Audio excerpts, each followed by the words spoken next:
We are going to be talking about some nursing application and some scientific notation for week 6. So if we look at some rules of exponents, when you look at an exponent, it means multiplication.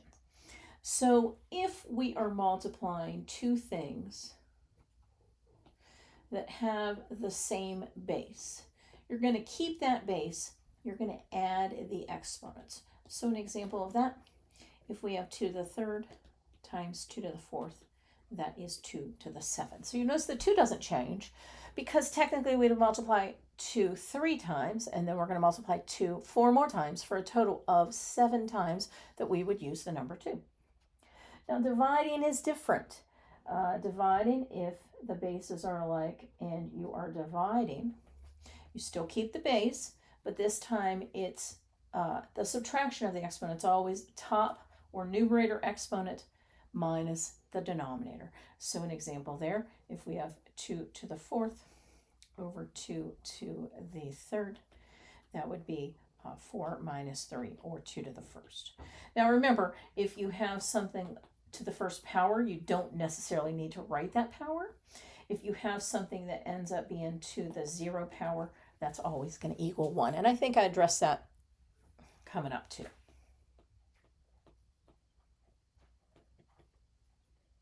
I'm not sure why those ones are blank. Well, let's jump to this one. I don't like the way this is necessarily worded. Please remember, I did not create these slides. But anyway, 0 makes anything it's the exponent of equal to 1. So 0 to the 0 power, that's undefined. But if you have any number to the 0 power, that's always equal to 1. Now, be careful, because if we have something, say, like that to the 0 power, that whole thing is to the 0 power, so it becomes 1. But if we just had, say, the 0 on the x alone, that would be 2 times 1. This portion only would become 1, and then our answer would be 2 times 1, or 2. So just be careful with that. Is it including everything to turn it into 1, or is it including just a piece or a part? Some things to note about scientific notation. Scientific notation is some front number between 1 and 9, really between 1 and 10. It can be 9 point something, and times 10 to some power that denotes the exponent on the 10. The negative is going to be showing us that the number was originally less than 10, or even really less than 1. A number on our exponent that is positive denotes some multiplications by 10, so that number will be 10 or higher. Let me just show you, because it's the best way to do it. So let's say I have 4.6 times 10 to the third. That means that's 4.6 times 10 used 3 times. So that means it gets larger, and the decimal place moves over to the right 3 places. So it was here, it goes 1, 2, 3, and so it becomes 4,600. But if we have something like, say, 2.7 times 10 to the negative second, that is really 2.7 divided by 10 squared, or 2.7 divided by 10 and divided by 10 again. So it's going to get smaller by factors of 10. And so that 2.7, the decimal place moves to the left 2 places. And so the answer would be 0.027. So positive exponents on your power of 10 multiplies by powers of 10. Negative exponents divide by powers of 10. So they're going to depict those decimal values. It says convert from standard form, so we've got these numbers in standard form, to scientific notation by moving the decimal place to the right or left, depending on what you need to do and count the places that you've moved. So let me zoom in here to our first number. If you don't see the decimal place, just put it at the end. And then we need to move the decimal place and stop it until the original number is some number between 1 and 10. It's allowed to equal 1, but not 10. So 9.99 is fine. 1 is the smallest we can go. So that would be 1.25. But let's count how many places we had to move this, because this is a large number to begin with. So this decimal, that spot is 1, 2, 3, 4, 5, 6, 7, 8, 9 spaces over. So that would be times 10 to the positive 9 power. That told me that to get back to what I originally started with, I would need to multiply by 10 9 times. So 1.25 times 10 times 10 times 10 times 10 times 10 times 10 times 10 times 10 times 10 would give us the original number. So any number that starts out that is 10 or larger, your power is going to be a positive number. Okay. Now let's look at the one below it. We already see our decimal place. To make this a number that is between 1 and 10, we need the decimal place to go right there. So let's first just rewrite that as 3.16. So that's what we want, that number between 1 and 10. And then we have to move that decimal place 1, 2, 3, 4, 5, 6, 7 places. So if we move that 7 places, we would move it to the right. So which would move it back to the left? It would have to be a -7. So if you put into a calculator 3.16 and you hit divided by 10, divided by 10, divided by 10, divided by 10, divided by 10, divided by 10, and divided by 10, or divided by 10 to the 7th, however you want to think about it, you should get back the original value that we see there. Okay, so if I counted right, which I think I did, that would be 10 to the -7th. Now to go back, you have to denote or remember what it means. Negative exponents, meaning the number was very small, we're dividing by powers of 10. Positive exponents means we're multiplying by powers of 10. And that is something we can explore and do on the Desmos calculator. So I'll probably show you how to do that on a Desmos calculator.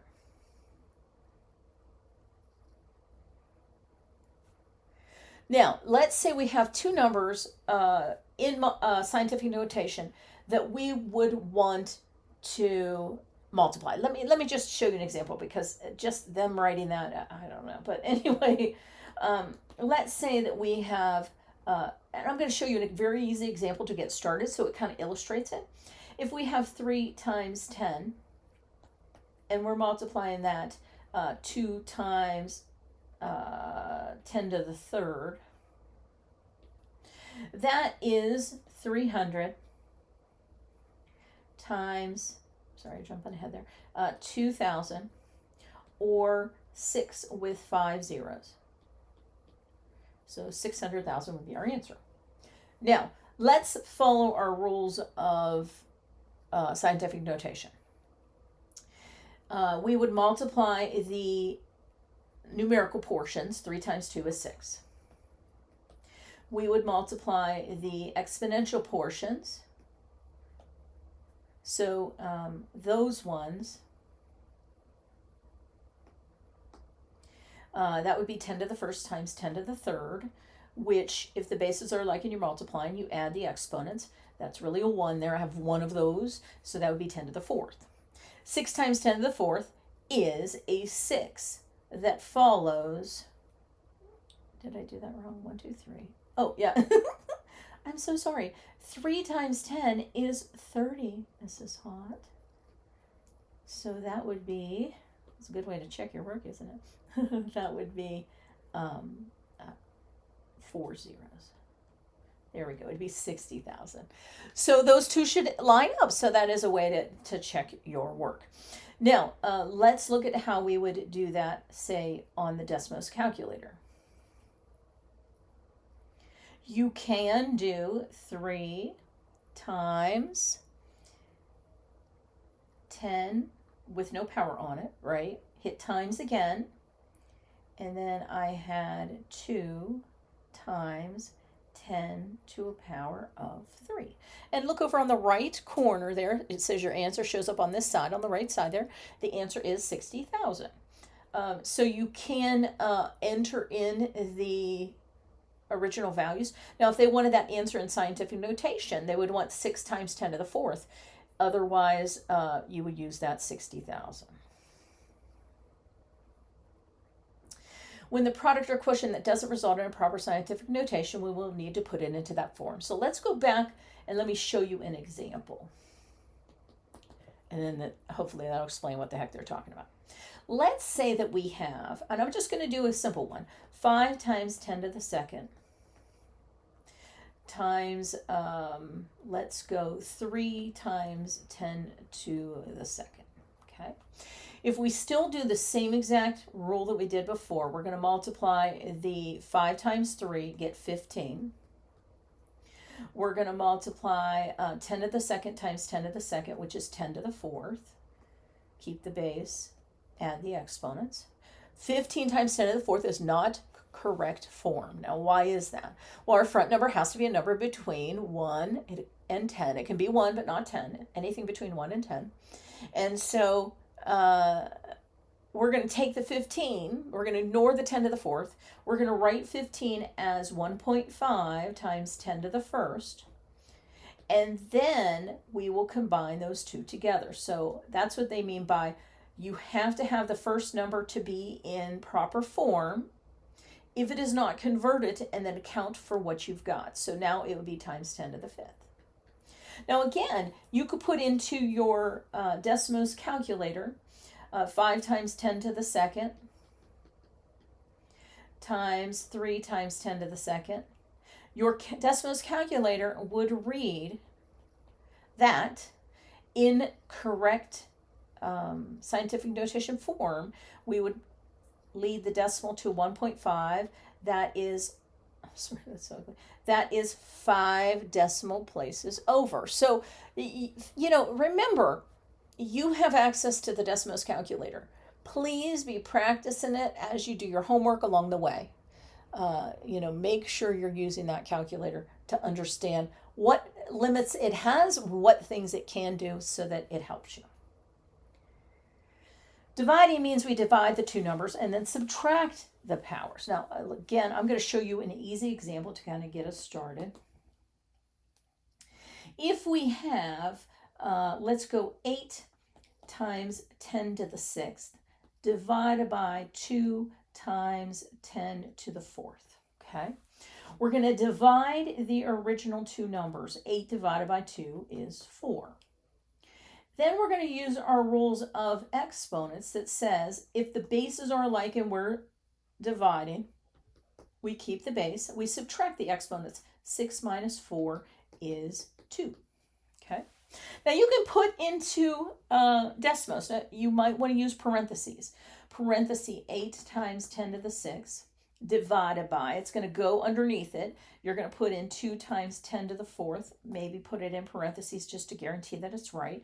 The Desmos calculator will say 400. 400 is 4 times 10 to the 2nd.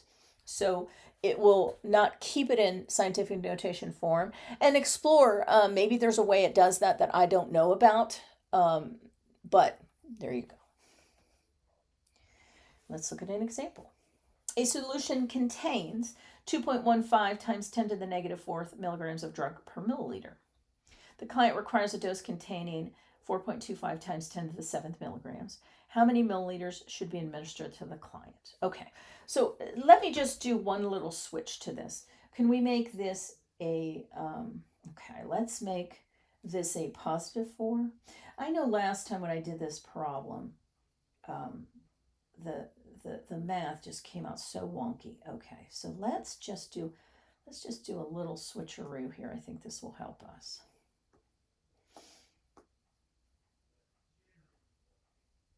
Let me just kind of cover this up. So let me think, how can we make that work out pretty good? Okay, so let's make this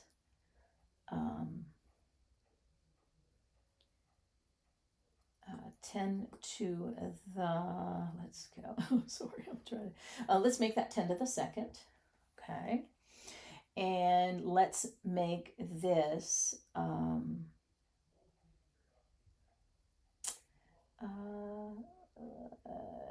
yeah, let's make that 10 to the third.